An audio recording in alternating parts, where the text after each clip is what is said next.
The chapter begins with the police officers saying that several blocks have started moving again and that AFO has just passed through the city of Idu. Tsukuchi asks if anyone can still fight and another cop says they've asked several for backup, but they're all busy. That's when another cop falls out of his chair and shouts the heat from Dabi's flames in Gunga.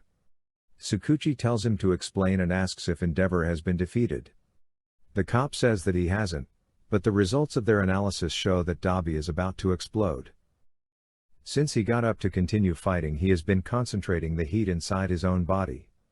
If he continues like this, he'll only last for about 10 more minutes and then all that energy will be released, destroying his body and causing a heat explosion with an area of 5 kilometers. Tsukuchi despairs and La Brava warns him that some of the underground shelters are now close to Gunga, the civilians are in Dabi's blast radius.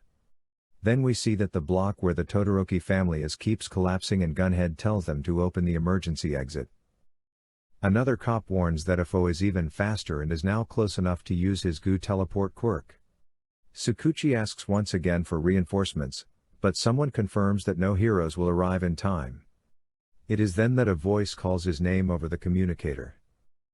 Cut to Kamino and Ida asks Shoto how tired he is from using phosphor, but he says he's fine. He can't stop while there's a chance AFO may get to where Deku is, but Ida says his mind must be a mess right now because of the whole Dabi situation. Shoto replies saying that he has to fulfill his duty, and Ida is devastated by the fact that someone as kind as his friend, who guided him back to the right path, has to deal with all this stuff. The two of them are crying. That's when a voice says it finally connected. Over the communicator. It's All Might's voice.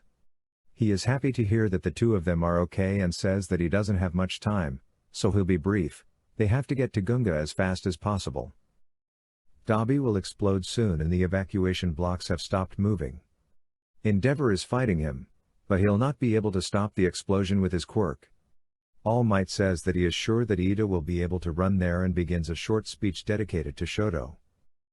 Body and mind are two different things, and Shoto knows this better than anyone else because of all the things he's gone through. Shoto says he'd rather go stop AFO, but AM tells him not to worry about it. What he has to do now is to stop Toya and reassure everyone.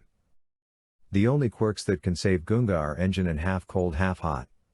Shoto isn't sure if that's possible because Ida's engines have overheated, but he says the rain lowered its temperature. His legs are for guiding lost children, and this is what he will do with Shoto. Ida puts Shoto on his back and tells him to hold on tight. Stain watches and mutters to himself that they're giving their all for the sake of other people. What follows is a spread of the two of them flying through the air and crashing buildings with Ida's full power. A narration then begins saying that Hawk's report said that young AFO is stronger and more cruel. We then see Hawks holding Tokoyami, Tsukuchi yelling idiot, and All Might getting out of his car, saying that this has always been his battle as AFO flies closer.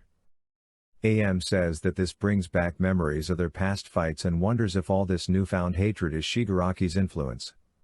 Tsukuchi tells him to flee because he's quirkless, and All Might smiles, remembering when Deku asked if he could be a hero even without a quirk. The last double page shows All for One smiling as All Might's briefcase and car start to disassemble, forming some kind of robotic armor around his arm.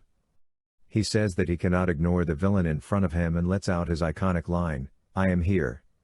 End of chapter.